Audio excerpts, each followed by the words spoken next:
आज हम संक्षेपण के बारे में जानेंगे। संक्षेपण के बारे में जानने के क्रम में हम सबसे पहले संक्षेपण की परिभाषा देखेंगे, फिर उसका महत्व, उसकी प्रक्रिया, लेखन की विधि और शैलीगत नियम। इसके पश्चात हम देखेंगे संक्षेपण में क्या योग्यता होनी चाहिए, संक्षेपण किसको नहीं कहते हैं, एक अच्छे संक्षेपण में क्या गुण होने चाहिए और उसके पश्चात हम निष्कर्ष की बात करेंगे। सबसे पहले हम देखते हैं संक्षेपण की परिभाषा। संक्षेपण किसे कहते हैं?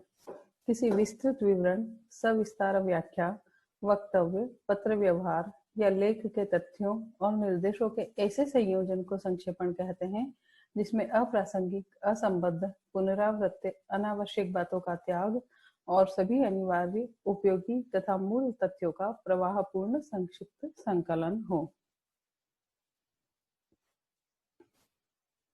इसके बाद हम देखेंगे कि संक्षेपण का क्या महत्व होता है या संक्षेपण आना क्यों आवश्यक है। संक्षेपण एक ओर हमारे व्यावहारिक दैनिक जीवन के लिए उपयोगी है, वहीं दूसरी ओर वह हमारे मानसिक चिंतन में स्पष्टता, सरलता, सुरुचि, व्यवस्था, दृढ़ता और एकाग्रता की सामर्थ्य जागृत करता है। अब हम जानेंगे संक्षेपण की प्रक्रिया के बारे में। हमें एक अच्छे संक्षेपण के लिए किस प्रक्रिया से होकर गुजरना चाहिए? सबसे पहले हमें क्या करना चाहिए, फिर क्या करना चाहिए? सबसे पहले मूल अनुच्छेद या विषय वस्तु को एकाधिक बार ध्यानपूर्वक पढ़ें। तत्पश्चात महत्वपूर्ण तथ्यों, बातों तथा विचारों को रेखांकित करें। विचारों, भावों तथा तथ्यों को क्रमबद्ध करें। इसके पश्चात 1/3 में संक्षेपण करें। अंतिम रूप दिए जाने से पूर्व पहले कच्चा रूप तैयार करें। एक अन्य बात जो आवश्यक है वह है कहावतें, मुहावरे, वाक्य प्रचार तथा अलंकार आदि को हटा दें। इसके पश्चात शीर्षक का चयन करना चाहिए। अब हम देखेंगे संक्षेपण लेखन की विधि और उसके शैलीगत नियम। अलंकार इत्यादि का केवल आशय ग्रहण करना चाहिए। भावों की सजावट और उसकी क्रमबद्धता निर्धारित कर लें और उसे तर्कपूर्ण ढंग से लिखना चाहिए। एक अच्छे संक्षिप्तीकरण में आवश्यकता है कि स्पष्टता हो और मूल अवतरण के भावों की पूर्ण अभिव्यक्ति भी हो जाए। हमें यह भी ध्यान रखना चाहिए कि अवतरण की भाषा को जस का तस नहीं लिखें। इसके लिए आवश्यक है कि निहित मुख्य तथ्य समझ में आ जाए, उसके बाद ही शीर्षक लिखें। शीर्षक छोटा और मूल तथ्य से संबद्ध हो। संक्षेपण में से हमें विशेषणों को निकाल देना चाहिए। उसकी शैली सरल एवं अलंकार विहीन हो, उसमें आडंबर ना हो। संक्षेपण में मुहावरों का सारांश अवश्य रखा जा सकता है। संक्षेपण में प्रत्यक्ष कथन को भी परोक्ष कथन में लिखना चाहिए। सबसे महत्वपूर्ण बात यह है कि शब्दों की अल्पता का ध्यान रखते हुए कम से कम शब्दों में अधिक से अधिक भावों को व्यक्त करें।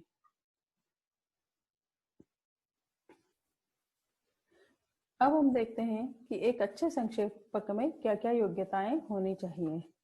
तो इसके लिए मुझे 4 बिंदु नजर आते हैं।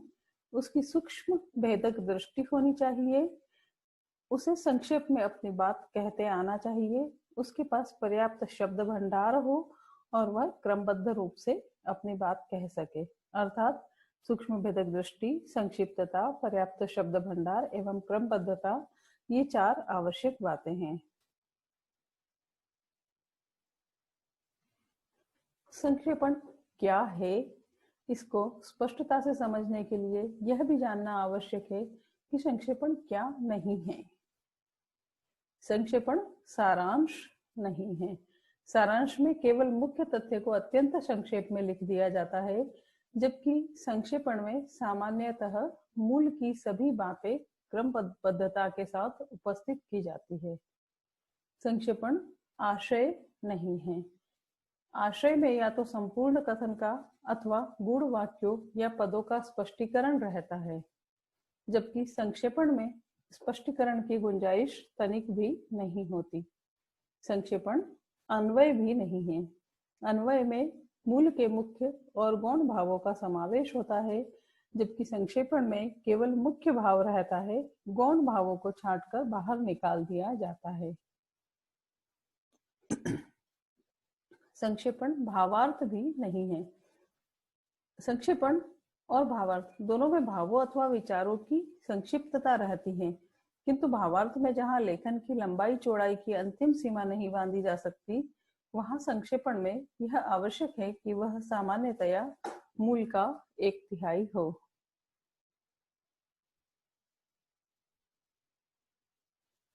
एक अच्छा संक्षेपण हम उसी को कह सकेंगे जिसमें निम्नांकित गुण होने अनिवार्य होंगे, जैसे कि पूर्णता। एक अच्छा संक्षेपण अपने आप में पूर्ण होना चाहिए। हम यह कहते हैं कि वह मूल अंश का 1/3 हो। हाँ, 1/3 होना चाहिए, लेकिन फिर भी कोई बात छूटे नहीं, कोई बात रह नहीं जाए, सारी बातें आनी चाहिए और वह स्वयं में पूर्ण होना चाहिए। इसी के साथ उसका अगला गुण है संक्षिप्तता। सीधी सी बात है, संक्षेपण संक्षिप्त होना ही चाहिए। कहीं सारी की सारी बातों का समावेश करने के चक्कर में हम इतना सारा न लिख दें कि संक्षेपण का मूल आशय ही समाप्त हो जाए या शब्द सीमा के हम अत्यधिक बाहर चले जाएं। तीसरी बात है, एक अच्छे संक्षेपण में स्पष्टता होनी चाहिए। अधिक से अधिक भावों का समावेश या अधिक से अधिक तथ्यों का समावेश करने के चक्कर में हम भाषा को अत्यधिक गूढ़ ना बना दें। जो बात कहें वह साफ और स्पष्ट दिखती हुई सी नजर आए। एक अच्छे संक्षेपण में स्पष्टता होना अनिवार्य है।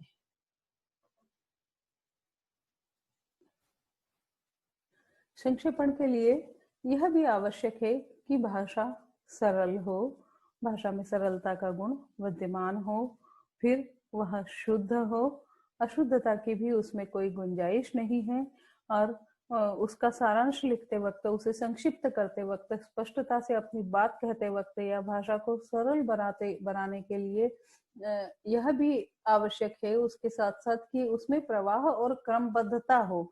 माने पढ़ने से ये नहीं लगे कि विचार कहीं भी टूटे फूटे से नजर आ रहे हैं, या एक बात कह दी फिर पता नहीं कौन सी दूसरी बात फिर तीसरी बात। एक क्रमबद्धता उसमें अवश्य होनी चाहिए।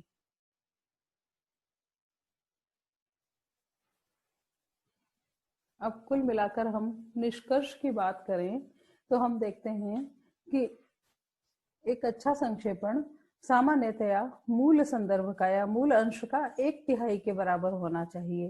जैसे 100 शब्दों का मूल अंश है तो 30 से 35 शब्दों के बीच में उसे सिमट जाना चाहिए। और यदि कहीं कुछ अस्पष्टता रह जाए तो फिर तीसरी बार इस दृष्टि से मूल प्रारूप को पढ़ा जाए कि कहीं भूल से कोई आवश्यक बात छूट तो नहीं गई है। अंतिम रूप से जब संक्षेपण तैयार हो जाए तब उसका एक उपयुक्त किंतु छोटा सा शीर्षक भी दे दिया जाए। अंत में समस्त संक्षेपण को इस दृष्टि से एक बार फिर पढ़ लिया जाए कि भाषा में प्रवाह कहीं विच्छिन्न तो नहीं हुआ या क्रम भंग तो नहीं हुआ। यदि कहीं भाषा शिथिल हो गई हो या कोई शब्द उपयुक्त नहीं जचता हो तो उसमें सुधार कर लिया जाए। तो कुल मिलाकर हम ये कह सकते हैं कि संक्षेपण की बात सुनते ही हमारे मन में एक छोटा सा विचार आता है कि कक्षा 8वीं से या उसके भी पहले से हम सारांश लिखते आए हैं, अपठित गद्यांश पढ़ते आए हैं, तो सामान्यतः विद्यार्थी इस बात की ओर ध्यान नहीं देते हैं। ठीक है, संक्षेपण अच्छा कर लेंगे और सीधे यही कोशिश करते हैं कि एग्जाम में, परीक्षा में जब आएगा तो उसी वक्त जो समझ आएगा उसे लिख देंगे। इस तरीके से कार्य करने की बजाय यदि कुछ अंशों को लेकर एक परीक्षा के पहले अभ्यास कर लिया जाए और फिर उसे जांचा जाए, फिर उसे अपनी ही निगाहों से परखा जाए कि क्या उसमें सभी बातें आ गई है, क्या क्लिष्टता तो नहीं है, या हम निर्धारित शब्द सीमा के अंदर ही अपनी बात कह रहे हैं, उसका शीर्षक लघु है, छोटा है और सार्थक है, तो अभ्यास करने के बाद जब हम परीक्षा में संक्षेपण लिखने बैठेंगे तो निश्चय ही बिना अभ्यास के लिखे गए संक्षेपण से वह बेहतर होगा। अतः मेरी सलाह राय यही है कि विद्यार्थियों को परीक्षा के पहले संक्षेपण लिखने का अभ्यास कर लेना चाहिए। धन्यवाद।